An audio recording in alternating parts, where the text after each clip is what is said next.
welcome to the Porch Swing Podcast. It is episode 13. Welcome back, Devin. We appreciate having you here tonight. We love you. You're the man. As usual, I will forget to do this the rest of the evening because I just don't like when YouTubers do it. Please like and subscribe. Join the Discord. I think I added the link last week, but it expires every 7 days, so I put a new one in for you guys. We will obviously talk about sports tonight. We love sports. And then we're going to move over to our porch picks, which man, were we close last week. Man, were we close. And then we're going to jump over to Real Talk Echoes. Tonight's topic is going to be risk versus comfort. We're all for comfort, but every once in a while you got to risk a little bit. Welcome in, and we're going to jump right over into our sports.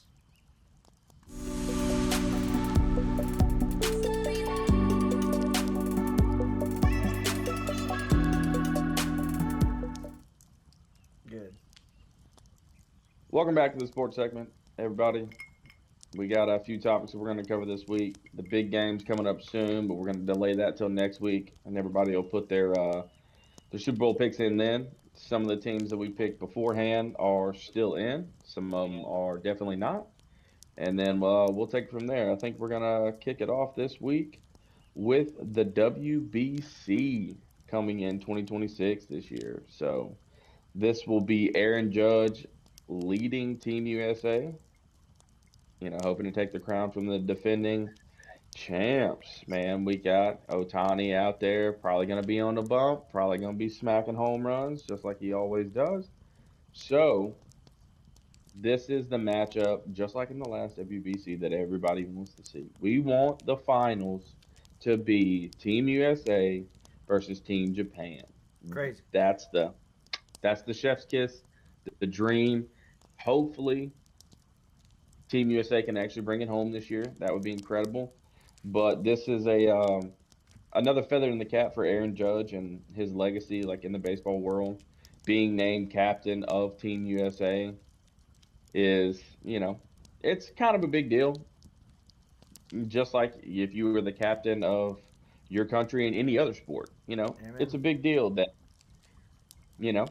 just like being a captain of your regular team is a big deal. More so whenever you're representing an entire nation behind it. So, yeah, gonna be pretty cool to see. Yeah, I would You guys say. have any? Go ahead. Yeah, I got you.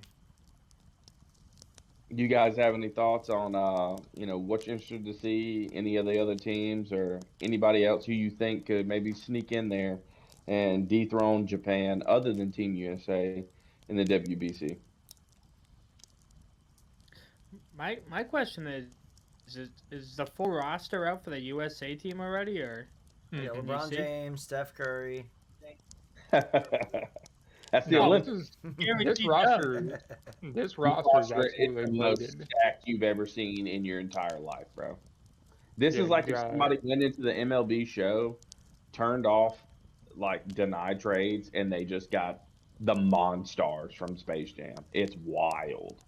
Give them the stats, Cody. Give them folks. I say Wait. so. Jesus. All right. You have it up. He knows. Yo, me and David gotta guess that starting lineup. Well, I There's don't know no the starting way to guess lineup. We I have say to I don't know the guess it? starting lineup, but it's got the full roster. That's fucked. Never mind. I mean, you'd have to guess 11 names. I'm from like, just to I'm the start. last You'd have person to you want guess- guessing anything based off memory. I promise you that. That's true story. Then you got to Well, guess. I mean, I'd be like Ellie the De La five Cruz. starting pitch- yeah. No, I mean you got Cal Raleigh's going to be the catcher. Mookie Betts. Mookie is not on the team actually. Mookie Betts is black. What? Um, He was Yeah, born he's in not on the team. America. Dipshit. I know. You got infielders are Gunnar Henderson, Bryce Terang, Alex Bredman, Bobby Witt. Outfielders Buxton, Corbin Carroll, PCA, and Aaron Judge, and Schwarber's your DH. I don't like it. All right. Oh, wait. Hang on, cut. Give him the rest of it. I need the rest of it because I then don't the, like. the I pitching don't care staff for that. is This is what you're here for. right here. Kershaw is on the roster. I don't think he's probably going to pitch. I think Okay. he's more like going to be a player coach. Okay. Skeens, Tarek Skubal, Mason Miller, Logan Webb, Clay Holmes, David Bednar, Joe Ryan. So ain't nobody. So we gonna beat everybody 1-0. I mean, Cal Riley's going to hit at least I don't one home know. run a game. I don't so, know about I no mean, 1-0. You got Schwarber, Raleigh, Judge, Witt, Harrell, PCA. Like these I guys are mean, known honestly for. though, I'm not. If I'm being real with you guys, I'm not really on the Carroll train, and I'm not on the Carroll. What's the other? Not PCA. PCA is a baller. Mhm. Witt. I'm not crazy on Witt. bro, Bobby Witt's a stud. I get that, dude. Bobby He balls baseballs. out. I know he balls out, but I just something will not let me do it. I don't know what it is. Side note on this, and this is an interesting topic that I've thought of and I've had conversations with a little bit about. If Aaron Judge does not show up in this tournament, is this another version of Aaron Judge not showing up in the biggest moments when he's needed? The regular season MVPs, that's great. That's wonderful. But he hasn't performed in the playoffs. Striking out. Got nothing to show for it. And then you're named the team captain, and then you show up to this. And then if you shit the bed and they don't win because you go 1 for 27, Yeah. Hmm? I'm gonna call this. Can I call something? The resurgence of Gunnar Henderson happens now. He's too good. He's too good to be where he's at. he's just on a shit team, dude. For I what? would say, yeah, They shouldn't be Baltimore. shit. They shouldn't be. They Can we- shouldn't can be we agree? shit because I they. just said that team's stacked. They should be so. But they're fucking trash. Good, dude. They should be Like, so good. Should be stacked. I mean, they should be perennial World Series contenders. Yeah. Ever since like 2 years ago. I mean, they got all their young stars, all their homegrown talent came And they up, were smacking. and they're all super studs.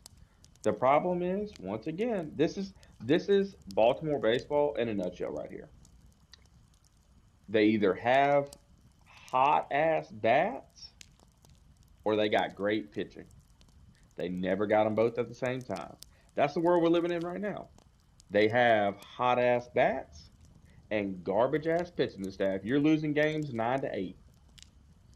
Yeah, fair enough. 9-8. Right. Gunnar Henderson goes 3 for 3, 2 home runs, and yep, we lose 9-8. You're like, something's gotta Random, give. like on topic but off topic. Patriots pitching rotation. Red Sox. Fire. I was like, the Patriots. I'm about to learn something new tonight, boy. Dude, I was like, Stephon please, Diggs, nobody Will correct this. Campbell. I was like, I'm please. about to learn I'm something. about to say, bro, You got nobody weird. correct this dude. Please tell me who the Patriots pitching staff is ASAP, Oh, yeah. because I need to know. For sure. I mean, the Tom Red Brady, Sox. Rob Gronkowski, Julian Edelman. That They sounds named like there's studs. 6 Super Bowls in there. And then Aaron Hernandez as the closer. Yeah. Yeah, he's an ice cold killer out there for sure in the night. Dear God. Hey, he's just gonna he's gonna give it to him for sure. But you are right, Seth, 100%. The Boston staff that they've assembled coming into this year, signing Ranger Suarez, Looks good. that's a big get. You know, you get the lefty in there with it, you mix it up. I'm all for it. They've got a really good pitching staff. See, Boston's kind of on the train now where, like, you've got the pitching staff. That bat's they gotta pull the weight. Dude, if they could You gotta pull the figure weight. out how to replace Bregman right now in that part of the lineup, it's if you could sneak out, if you could sneak, and you'd have to sneak a World Series, but if you could sneak out playoff run, where you're at. They'll be back in the playoffs. I don't doubt that. But one bit. what I'm saying is, if They're- you could sneak out like a really good season, like no one's like, yeah, the Red Sox gotta do it all. But like, dude, if you could sneak a good one now with the young lineup you have and the puzzle pieces you've got, I mean, that's a topic for another day, probably. Honestly, hot topic, hot take. I think they're better this year than they were last year.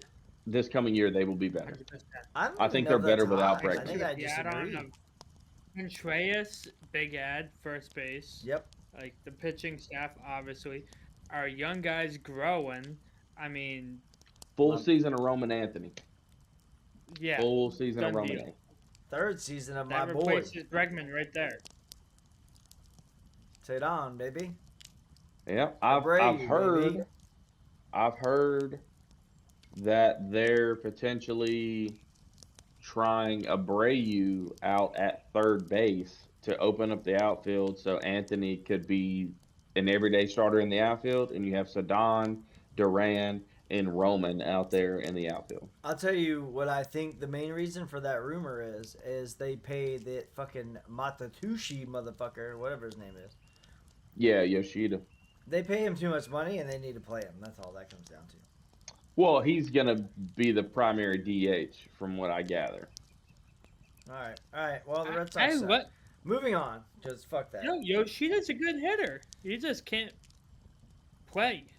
You don't even like soccer, so. Got nothing to do with it's it. gay. All Well, right. that's good enough.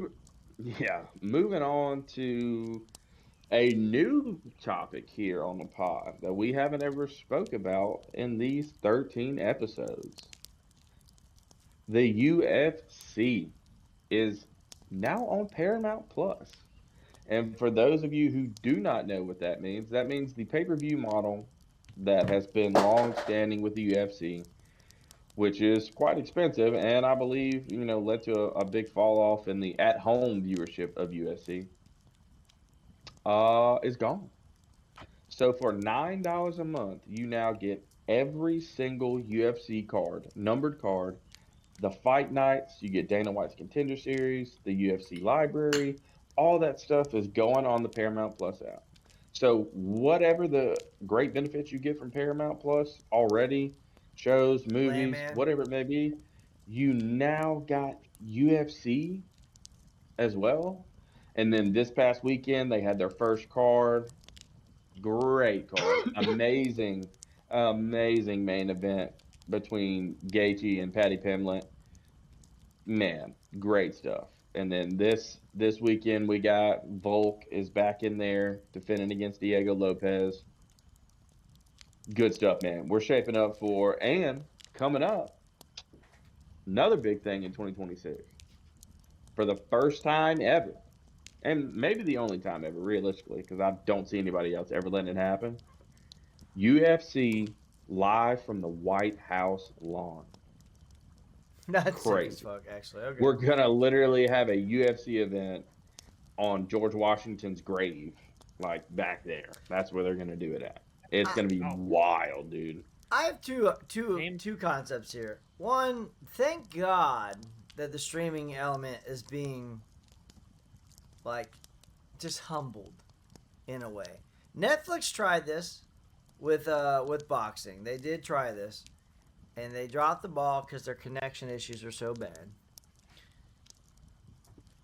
I can appreciate it. Paramount Plus has some good shows. They're definitely a great streaming service. I will say that. I think this is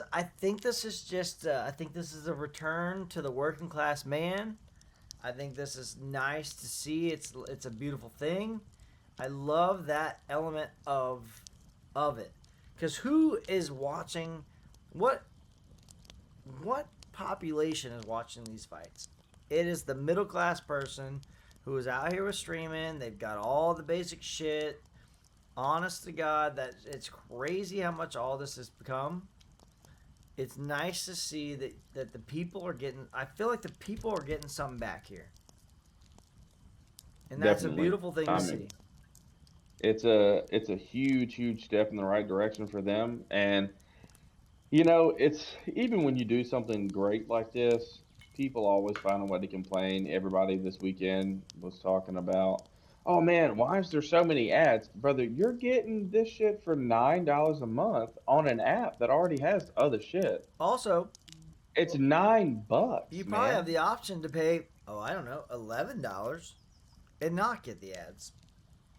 I don't know how all that works in there with the ads and no ads. I believe the ads that they're running during the UFC thing is they're running more ads potentially because of, hey, You we're gotta make money. only You gotta doing make money. $9 a month for a subscription. Exactly. It's a business. Right. So I will take 20 minutes worth of ads to watch the damn fight. That's fine, bro. What Yeah. else do you do? You're sitting there anyway. Right. What does it matter? That's why I talk about it on Twitch, but it is what it is. It It's is what it crazy, dude. is. All There's right. just no patience. We got a spicy topic I want you to jump us into real quick, because holy shit, do I need to get my fucking. I gotta let Yeah. it out. I gotta let it out. I know it. Pat's Yeah. fan down here's This gotta let is it out. this is a big one. This is one that shocked the not just the football world. I'm pretty sure multiple sport athletes, legends from all different avenues came out of the woodwork and just And absolute like, and uproar made X accounts. about yeah about the fact that the information was leaked, apparently, that Bill Belichick will not get into the NFL Hall of Fame as a first ballot Hall of Famer, which I'm going to give David his time. Seth's going to chime in for sure. I know Cody's got something to say on it, but we're probably going to say David for last because it's going to be the hottest for sure. So we'll go me, Cody, Seth, and we'll finish up with David because I it's going to respect get it. I wild, respect it. I'm I sure. respect it. My thoughts on this entire process is the probably this is the biggest snub in NFL Hall of Fame like coaching history. I can't speak for player history or anything like that, but as far as a coach that gets into the Hall of Fame, this is absolutely egregious. I don't know who all gets a vote on this, and I would love to know what the metric that they decided and used in their vote, if it's just a simple yes or no kind of deal, or if they got to give some kind of evidence as to why that you're going to keep a guy who is an 8-time Super Bowl winning coach and created the only modern dynasty we have had in one's place of 6 Super Bowls in 2 different eras of football. 3 and 3 split up between years of becoming dominant, finding their way, retooling, restocking, and then winning 3 more Super Bowls on top of it. Wild. I there's no argument or evidence that they could ever present that could dissuade anything. Nothing. There's nothing based on his merits as a football coach that you could tell me doesn't constitute him being a first ballot Hall of Famer. There's nothing. There's literally nothing. There's never ever in the history of foreverdom gonna be a better resume than what that man has as a head coach and as assistant coach. Like eight Super Bowls, 8 of them. That's wild. I'm waiting. I'm waiting. I'm good. All right, Cody, what do you got to say about this? No, I mean, I think it just clearly shows that there's more that goes into it than numbers. Um, Somewhere there's got to be some disconnect of whether he left a bad taste in people's mouths with things that he said, things he's done. the way he carried himself, I can't really speak to that. I don't know. But you're talking about a guy who is one of 3 all time who has over 300 wins. There's 3 people, 3 that have 300 wins, and he's one of them Okay. ever in the history of the NFL. He's got the most playoff wins of all time, 31. Next closest is Andy Reid, who's got 29. Who is Andy gonna be Reid. in the Hall of Andy Reid's got. Oh yeah. He's going to be a Hall of Famer too. And this isn't saying that Belichick's not going to be in the Hall of Fame, because I'm sure he will. But not being a first ballot, I mean, just to what you said, is wild. It doesn't make sense. Nope. Looking at it, all of what it encompasses, it doesn't make sense. Objectively. I mean, this is coming from a Steelers fan. Chuck Noll, 4 Super Bowls, Hall of Famer. Bill Cowher, 1 Super Bowl, Hall of Famer. Belichick has 6, and not in the Hall of Fame. He has 8. 6 as a head coach.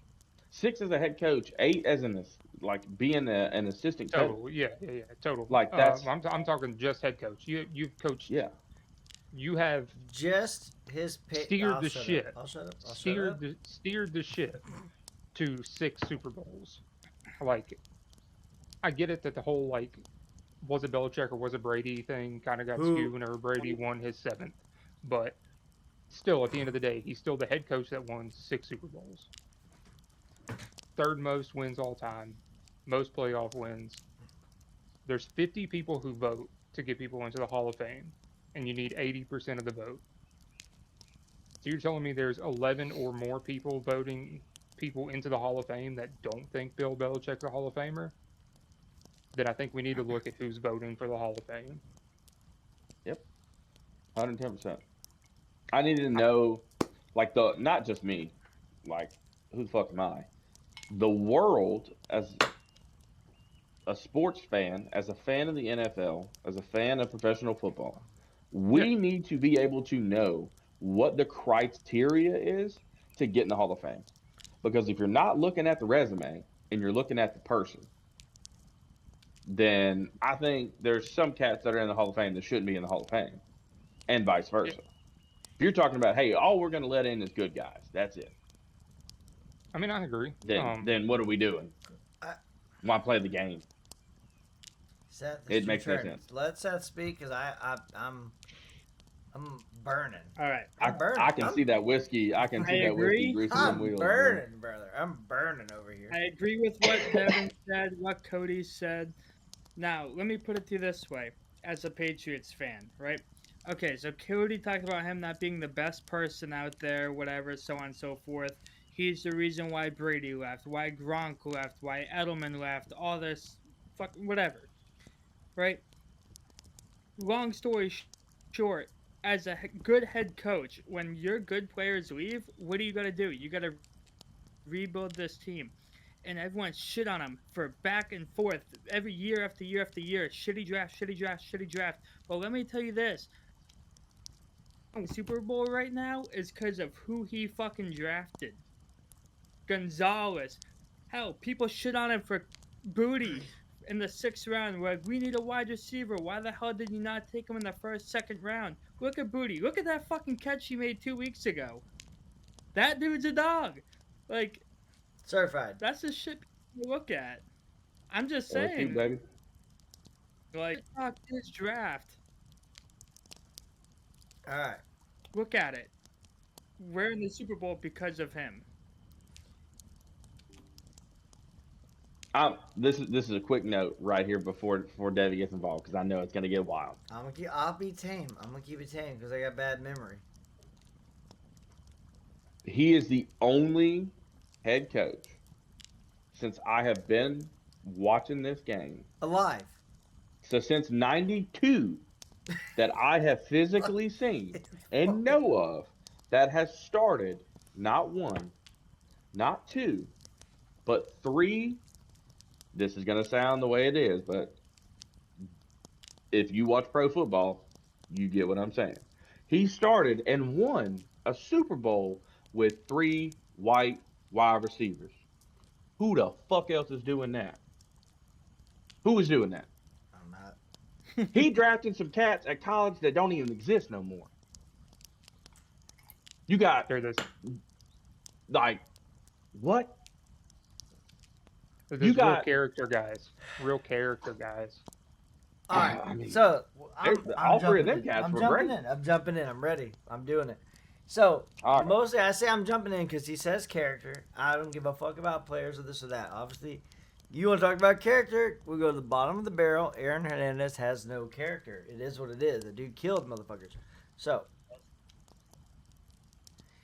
Hall of Fame, character or not, it's like. It's so objective, right? Like, it is so objective. It's like, it doesn't even make you, like, when you're like, wow, well, his players, not all his players liked him. You know what? Some players don't like great coaches. You know why? Because they're great. And here's the thing. You don't win 6 fucking Super Bowls as a head coach without being great. I don't give a fuck about Brady. I don't give a fuck about this. Brady is an incredible quarterback. I think Destiny allowed the great quarterback and the great coach to come together.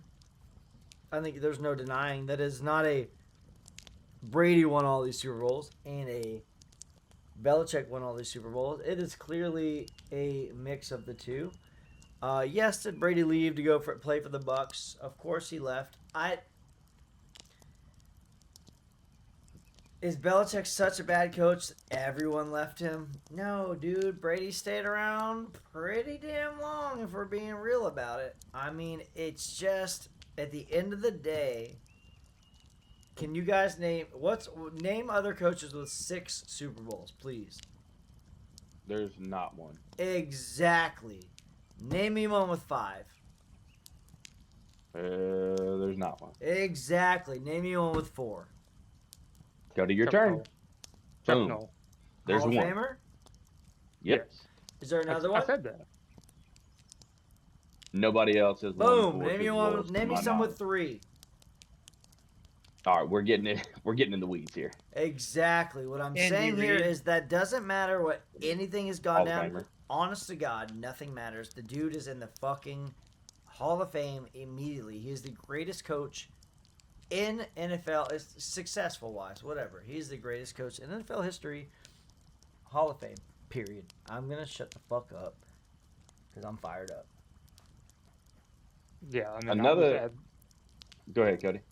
No, I was going to say, just from an outsider's perspective, I'm a Steelers fan. It's well known. I hate Bill Belichick. I can't stand the guy. I think he's Same. cold. I think he's an asshole.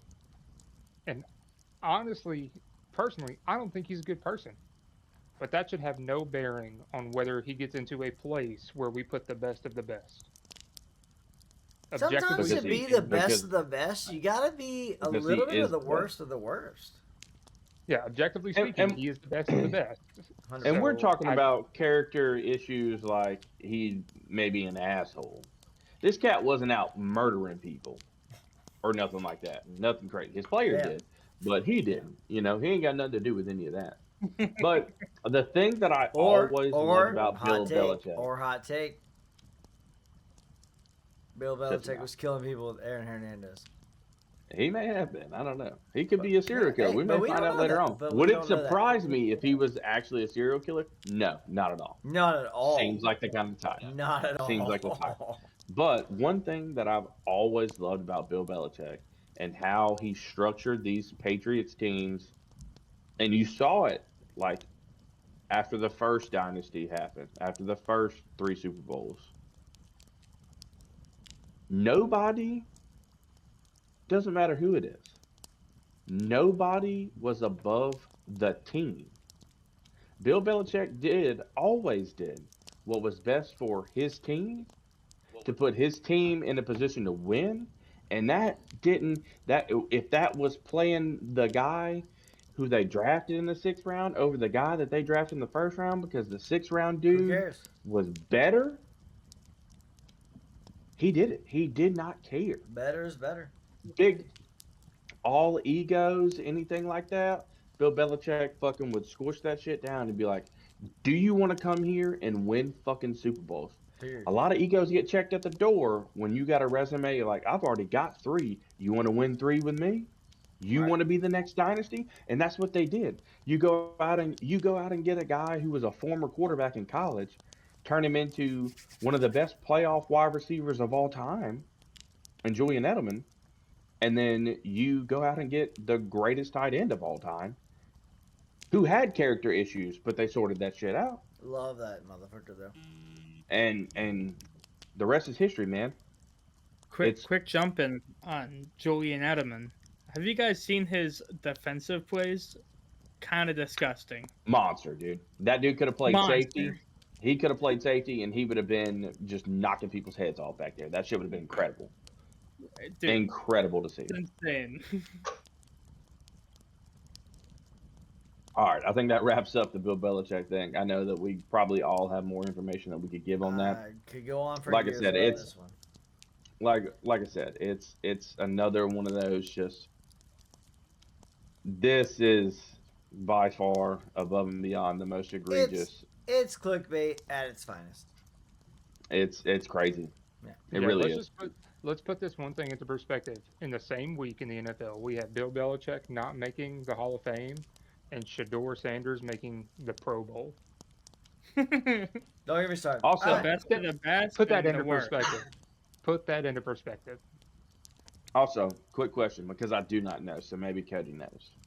If we're talking about character,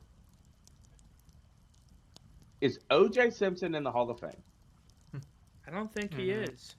I think I'm pretty I sure think he is. No, I don't think. I'm pretty sure I'm he got almost into the Hall of positive Fame. he is. He murdered somebody. I think Well- he is. He even wrote a book that said he did it. He is in the Hall of Fame. He wrote a book called "If I Did It." Bitch. We know. Everybody knows he did it. Bitch. Either way. You did it. Either way. Either way. With those kind of character issues, when that came up, the Hall of Fame could have easily been like, hey, man, you're not Hall of Fame material anymore. We are, Doesn't matter. You're gone. fellas, we are 31 minutes into that one. We got one more topic. Not a sports, we don't. Mm-hmm. No, we're 32. We're about to be 32 minutes in. That's a lot of shit. Bill Next Belichick. week. All I'm saying. Yeah, we'll talk about it next week then. What is it? Super Bowl was next week, right? Yeah, well, we were going to talk a little bit about Sam Darnold and like his journey to get to Oh, this point. dude, and that's all a that hot. stuff. That's a good lead into the Super Bowl weekend. I like it. Yeah, we'll right, roll all right. with that next week for the Super So I'll Bowl. cut everything we just said for the last 45 seconds. Go ahead and Fuck you, bitch. send us out to Porch Picks. All right, guys, that wraps up sports this week.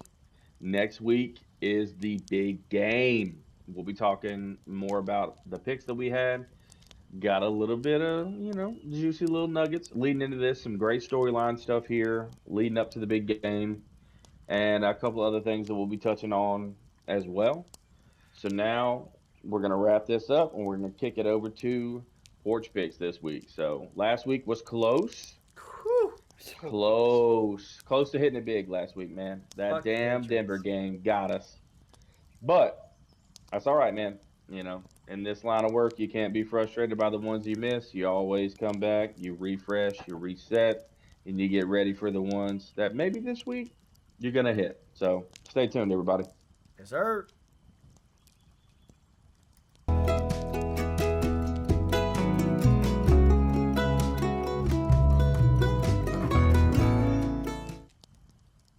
Welcome to the Porch Picks of episode 13. We're gonna do an 8-piece. We're so close. I mean, literally 2.5 points away last week from billions of dollars. Minus billions of dollars. So, I'm gonna go with. Am I first? Yes. Yeah, go for it. All right, and you know what? You might tune out of this very quickly, but I'm gonna go with two legs from the English Premier League. If you don't know what that is, it is soccer. I'm gonna go with Manchester United. 3 games in a row. They're on it. Manchester United takes out Fulham. Probably not that big of a pick. I think they're like probably favored neg 170, 180 if I had to guess. My hot take. Because I just think that all sports are potentially a little bit scripted. I'm going to say that the Spurs, the Tottenham Spurs, not the San Antonio Spurs, take down Manchester City, top dogs of the league, and things get a little bit dicey. I'm going United. Not top dogs of the league, in fact. Oh, Arsenal, you're right. Whatever. They're in the top We beat dogs. the top dogs of the league last week, baby. In the top dogs of the league. All right. Also, I'm just saying. Spurs. beat them the United. week before. Spurs United. Those are my picks. Beat City the week before, baby. Then beat Arsenal. Beat the top 2 teams in the league on back-to-back weeks. I'm on it with We going soccer. up, baby. I'm on it with soccer. We That's going all I'm up. saying. All right, Dev, what's your 2? So I'm gonna take. I had one, and then I just swapped it up in my head. I'm gonna take Wemby for the double-double.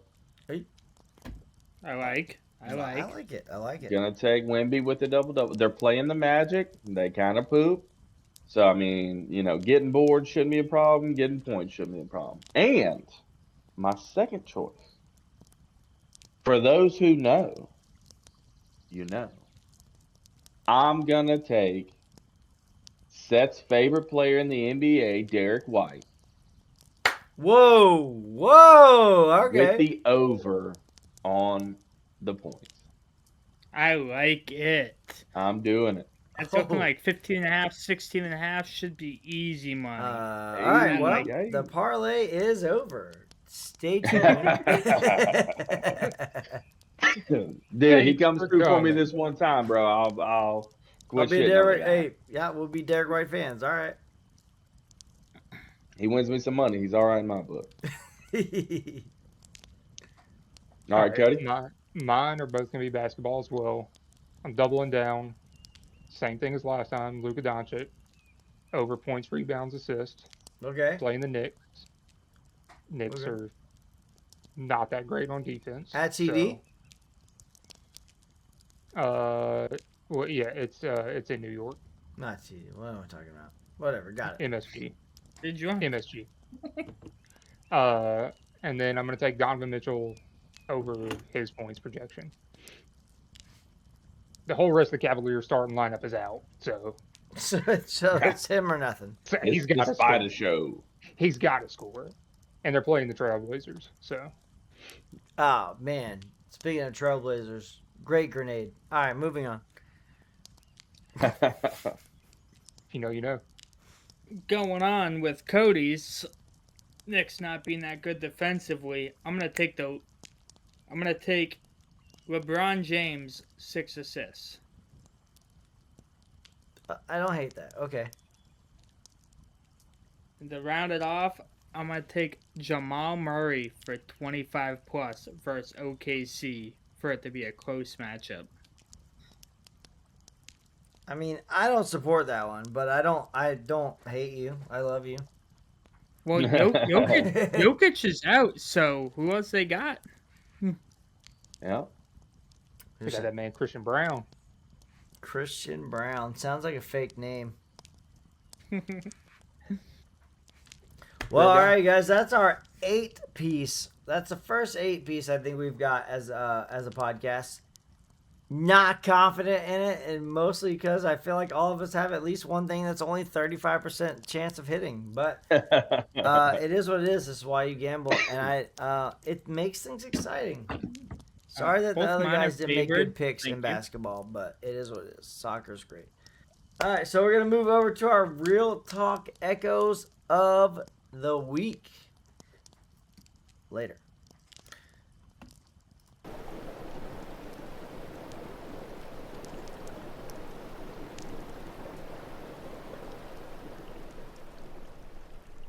So, guys, I've been thinking about how often in life we choose comfort over risk, or the other way.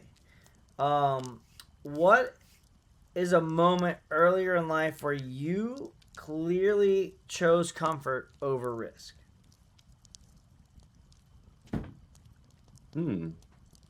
That's a hot take. I got a good one. I got one while you I'm a- guys think, at least. For I'm a risky me, guy. I chose comfort over risk as a freshman in college. I chose to take to quit science classes to take art courses because I knew I was good at art, and that was a comfort for me. And obviously, at this point in my life, I'm 34 and I'm teaching art. So that's a big one for me. My original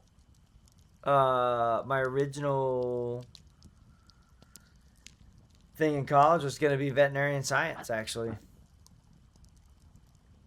And I decided science That was would have been pretty just interesting. science was a lot. There's a lot of science, and I was like, art, I'm pretty good at. Yeah. So that's my comfort versus risk. I'm comfortable where I'm at, but who knows? Your boy could have been a vet. I'm a vet. I could, say different vet, but No, Speaking I of think, though, go ahead, Cody.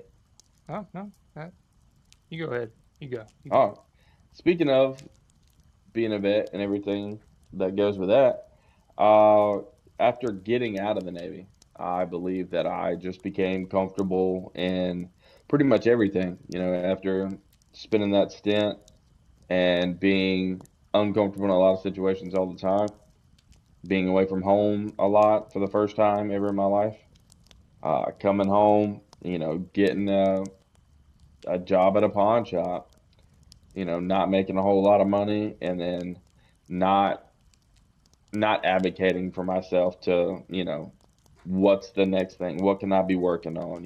Not putting pretty much any of the time or effort that, I spent in the military to good use, and like finding a job, finding not just a job, but like finding a career that I could be on now. And I look back at that time and I'm just like, I was too comfortable, man. I was too scared to, do the work and find that avenue. Now here I am, 33 years old, and still really trying to dial in what that avenue is going to be. And life changes whenever you have a kid, so now it's a whole different avenue I have to consider. And yeah, that was one time, 100%, that I think about all the time, where I was just too comfortable, yeah. way too comfortable. Mm-hmm. Curious Yeah, I about think Cody on mine- this one because I know we've got some things changing lately, and I love it. So I'm curious to hear what we got.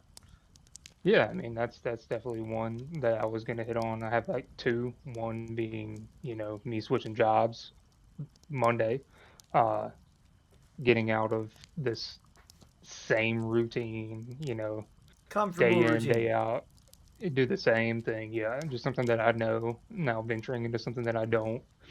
But the biggest one, like the main one that I thought of immediately, was like pretty much the entirety of my childhood growing up. Like I didn't really have a whole lot of friends just because I didn't try really until like me and Devin became, best friends in seventh grade. And even then, like there was a stint after that, I mean, where I just didn't really go anywhere, get out of my house, just kind of, went to school, came home, played video games, went to bed, went to school, came home, played video, and that was pretty much like all I did. And yeah, then just one night, it was probably senior year, just decided to randomly go hang out with Devin and, a couple other guys that I knew but didn't really know too well, kind of like what we touched on last week. And yeah, got out of my comfort zone and ended up being probably one of the best decisions of my life. So Yeah. chose to be comfortable for too long, but I'll say this, Oh, no. man to man. I think the same thing happened with work. I think you were comfortable where you were at, and I love to see you Mhm. progress and move away from that.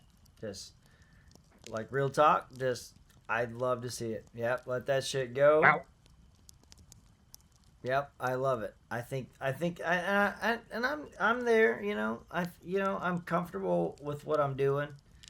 I can't think of things I would want to do differently, but like, I mean, could I? I'm sure. Like, yeah, I personally love to see it. Jumping away from where you're at comfortably, you know this system. Moving on Yeah. to bigger and better things is great stuff. So, Yes, sir. All right, All right, so Seth. here's my take on this. I have learned through disc golf that you gotta just go with the risk, and that's because with the risk I've taken 2s and 4s maybe, but with being comfortable 8s. and trying to play it safe, I've still taken 4s to 5s to 6s. So you 8s. know what? True story. This is my this is my what I gotta talk about, like the comfort to risk, and my recent thing I can think about is obviously you guys know I like to gamble, fucking sports bet and stuff, and I consider myself I don't consider myself, the app tells me I'm up on parlays and stuff, and I'm sitting here watching this Bills Broncos game 2 weeks ago. And I'm like, you know what? I'm gonna swap some fucking big money on the Bills to win mid game, comfort, because they should demolish these Broncos. And I lost. So you know what? I say risk it. Everything. So when I Whether talk it's about when I life, talk about comfort versus risk, I would say like myself, and I had a feeling this is how this would play out. I would lean more toward comfort. I feel like most people would lean more toward comfort. Seth and others within that circle definitely lean more toward fuck it, risk it. Um, so when we talk about those decisions that we just kind of talk about a little bit, Seth's is tough because it's definitely week by week, but like, how do you feel about that decision now?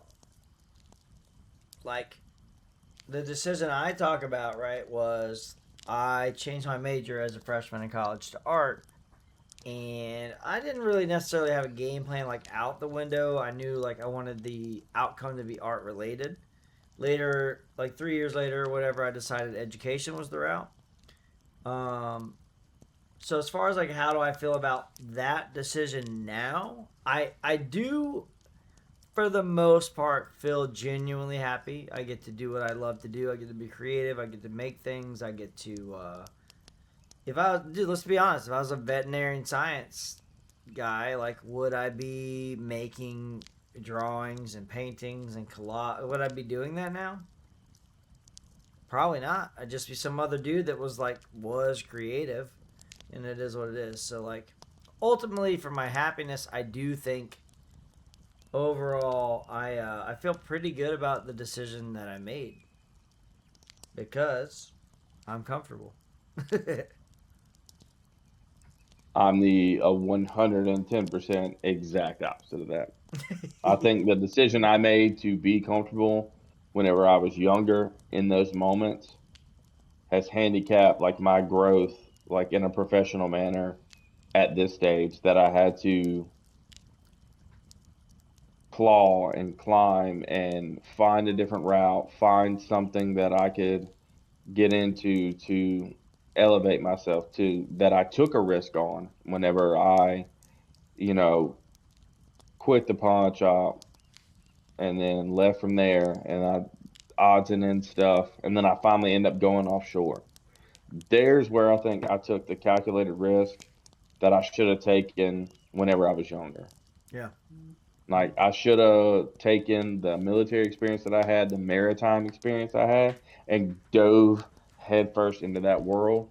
And who knows what could have happened at that point? You know, I would have been tenured enough at this stage that maybe that I would be like a captain or Yeah. something like that, and be financially secure and set for the rest of my life in that regard.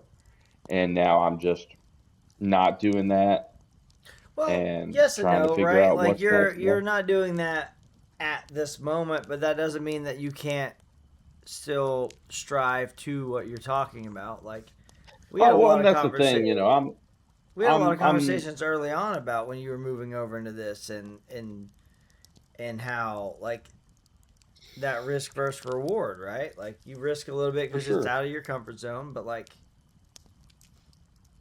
doing well, man. And that's Like the thing. That's the personal conversations I gotta have with myself, and then of course with my wife, especially having a kid. But finding what the next thing will be yeah, is, it's sooner rather than later. The clock's ticking, and what I do now, I definitely don't love it, and I don't want to be doing it long term, especially as Easton grows and there's ball games. I don't want to have to work 7 12s and miss moments of his life because that's just what I chose to do. well, I also don't want to do that. the toll on your body too, right? Like you want to be there for Easton. You want to play catch with Easton, teach him how to do this and Brother, I was that, in and physical therapy this morning yeah, trying to get all my shit yeah. fixed Get from like yourself being in the as Navy. physically fit as you can, because those are moments, Yeah, man. Like sitting and watching is one thing, but like being there and like, dude, this is how you throw a ball. 110%. Yeah. We're Yep, on the same page there. yep.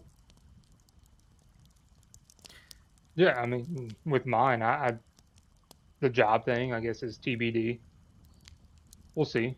Oh I think, yeah. You're in the literal window yeah, of this conversation, which is so cool, actually. mentally, 1,000 times better. Like Yeah, we. night, I'll night and tell you, day. as a homie, we know. Yeah, we night and day know. Ain't as of kidding. that regard. We know it. We love But it, and we would love. We want. It's not just the mental. We want continued success for you. We do all love that. We want that. So yeah, yeah. no, I'm excited for it. Nervous, but a good nervous, a Yeah. good excited. So Like I said, I didn't really think Sip would have a whole lot to add to that part. Nope. All right, so let's go ahead and try to shift a little bit to present day. So we talked a little bit about decisions we made in the past that kind of shaped where things are heading, and they've gone. I know my answer, and I'm assuming this is an age thing, so I'm a little bit curious as we go. Do you lean more towards comfort or risk these days?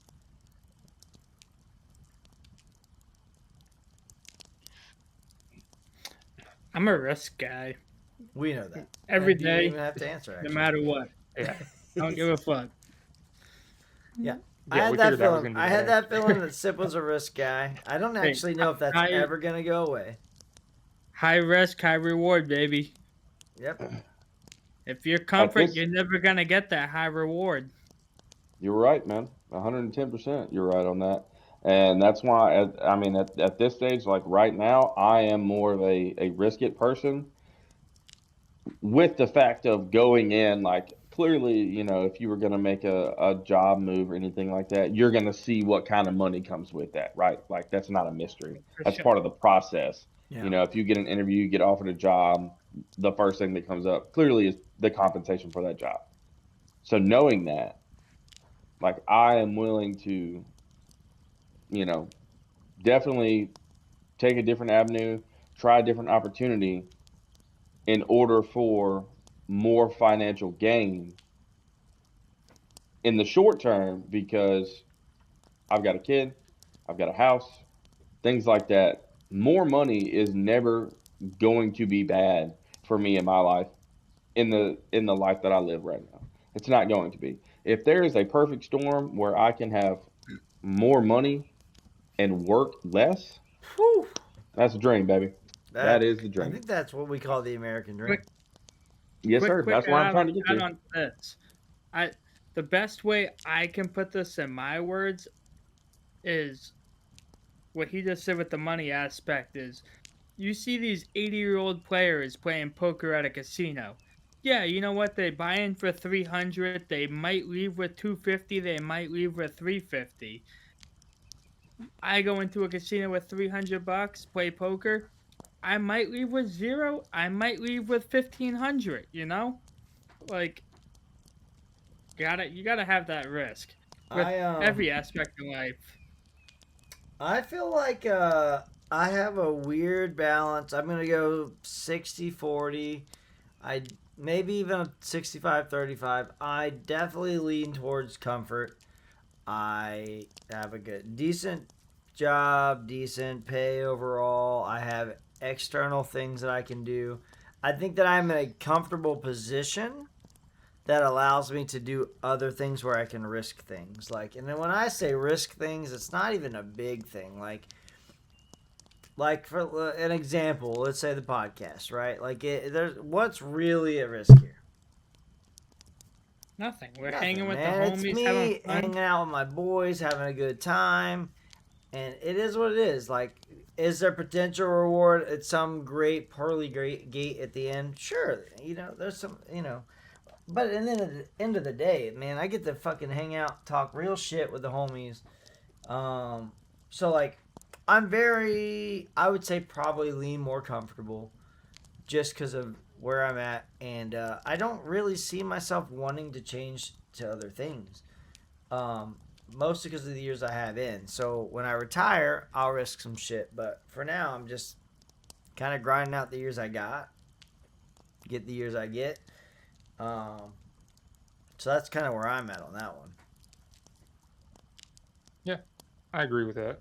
I'm definitely on the same wavelength as you, with more towards comfort. Yeah. More towards comfort than risk. So, what does risk even look like? Like, so let's think here. Like, what does risk look like now compared to 10 years ago? Like, what does risk look like to you guys now? I know Devin's Now- got a great input on this one. He's a child at this point. Like, Yeah, that's definitely where I was going and where I was definitely going to lead to. Now my life is completely different when it comes to risk and what I have to take into account. It's even going back to like getting married. Whenever you're a single person, your risk is you. Your financial gains or losses, they all impact you, and that's it. But whenever you get married to somebody, those decisions also impact them, their daily life, what they're doing. And then you add a child in the mix of that. Now you're responsible for another life. So the the part where you're risking things becomes an even larger and deeper Yeah. conversation than what it would be just between two spouses. yeah. So that's in any and every situation like that is a quote unquote big time situation, a big talk situation. That's always the first thing that gets brought up now. All right, well, hey, if you do A and B, this is how it affects Easton. How does it set him up? Yep. Yeah. Does it benefit him in the future? Will it benefit time that we have with him in the future? Or is it going to negate from time but add to the financial compensation? The things that we could do, the things that we could give him as far as life Yeah. experiences go, does it do that? So, like, basically, as the old adage goes, is the juice worth the squeeze? Is it worth the work to put into whatever that may be Right. to get the gains out Yeah. of whatever it is? When I think about like comparing the risk versus reward, like age wise, it's like, dude, I genuinely feel like I've always been a little bit more like less risk and just like there's always safe plays, right? Lower percentage come back, like 3% gain versus 40% gain.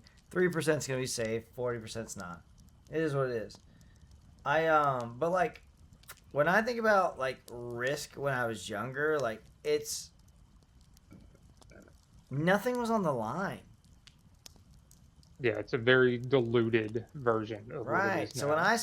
when I say 10 years ago, dude, when I was 24, I mean, I guess things were on the line. I was 2 years into teaching.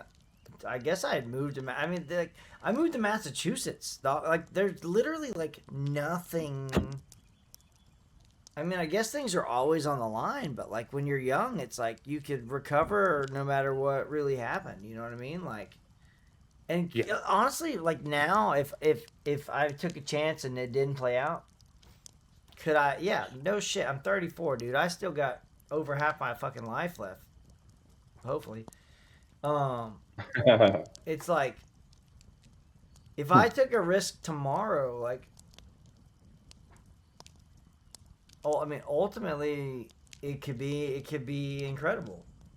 It's just the way it is. It's a weird concept, and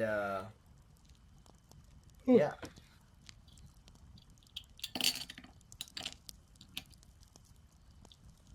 I don't know. Did Sip say anything on this? He just likes to risk his whole life. So That's Yeah, true. pretty much. Nothing changes. Nothing changed 10 years ago to now from what he was doing at all. Well, 10 years ago, I couldn't bet. I say legally, Oh yeah, that's true. You were in the womb then. You legally were things still in have the womb changed. cooking. Was he betting? Exactly. Definitely was never a John Griggs say, "Hey, sit at the slot machine. If you hit a jackpot, just call me over. I'll sit in your seat." Dude, nothing you just said is a shock to me. If you guys don't know who John Griggs is, that is Seth's father. There's absolutely zero chance that he never asked you as a 14-year-old to sit at a slot machine and call him over. You probably had a cell phone for that reason. Like, I'm calling Checks it out. right First phone ever was for gambling purposes. now. Right. He's like, Gambling you can't do purposes. anything with this shit but call me when needed. All right, so You know what it moving a is. little bit on about talking about comfort because this is kind of cool a little bit. So is comfort something that you earn or something that holds you back, or both? Hold Really, you back. Definitely the latter. you think comfort's something that holds you back? I think no. The latter was. Oh yes, that is correct. Yes, I'm sorry. Yeah, All 100%. right. So So comfort is something and you and earn there's a, versus something that holds you back. it does hold you back, but there's a caveat to that. It's not just black and white. That's a gray area because when you get to a point like I mentioned earlier, whenever I was younger, I was working a pretty much dead end job. I was comfortable just you know toeing the line and then not trying to drive the ship. So with that, once you find that thing that you believe is going to be what you're going to strap all your hopes and dreams to, and you take that chance on whatever it is, and you ascend to a new level where you're like, okay, I'm doing better in every single area.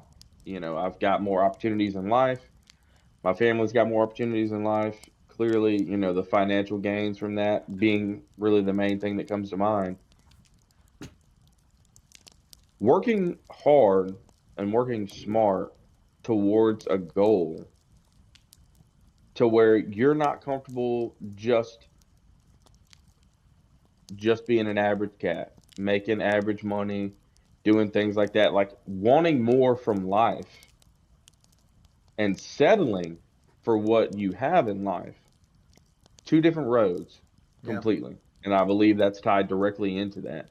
Like you being comfortable in just doing the day-to-day stuff, working the same job because you're scared to take that leap, scared to do something more for yourself on the off chance that it doesn't work out. And then you got to do it all again, Top like secret. on a mystery. Top secret. It usually works out. It usually does. So But if you let that fear hold you back, if you let that comfort of what you have going on, of knowing what you have now, knowing what your day to day looks like, things like that will hold you back long term. That's proven. Yeah. That's you ask any rich person ever, did they get rich by being complacent, by being Well, comfortable? I hear a couple of different words there, right? So in my head, complacent's a good word. To me, that's different. Like, I think comfort is something that is earned. I do think that you can find comfort. I think you can find comfort without earning it, right? I do think there's that side of it, but there's like true spiritual, emotional comfort. To me, like a real, genuine level of comfort, I do think is earned. Anyone can just be comfortable, right? Like, I can be comfortable with EBT and low income housing. I can just be comfortable because I'm not doing jack shit. I do think there's a real, like, I think there's a real comfortable that is earned by making the right choices, working hard, retirement, whatever it is that it is. Like, to me right now, I'm comfortable where I'm at, but by my true level, I want retirement tomorrow. Jesus fucking Christ, give it to me. Like, I think that you do earn, like, when I talk about retirement, I think that is like an earned comfort. I think you earn that, but I think there are people that are just comfortable being pieces of shit. There's different levels of comfort. Absolutely. So, I think comfort. I do think you earn it. I just unfortunately think you can earn it in so many different ways. Yeah, you can fall into it, Hmm. or you can strive for it. And I think we all agree that striving for things is better than falling into it. Oh, Unless I fall into a million, I'll fall into a million.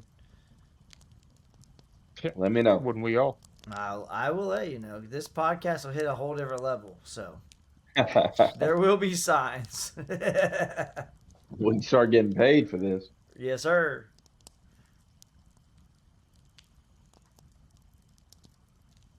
GG, Seth. All right. Sitting over there pondering, dude. All right, guys. That man's looking at the clock trying to eat. Well, Yeah, that's I'm all right. so I'll exhausted. cut out the last question for you, and I'll chop this a little bit. So, all right, guys. Tonight's topic was comfort versus risk. Where do you guys? Who the fuck even says that anymore? Where do you guys stand on comfort versus risk? Where are you at? Do you feel like you're comfortable? Are you in the middle of taking a risk? Let us know where you're at on that. Don't forget to like, subscribe, join the Discord if you want, and we will continue that conversation there with you if you would like to have that conversation. So hit us on the socials, and we greatly appreciate you guys and all the support. Let's keep it rolling, baby. Till next time. Cheers. We out.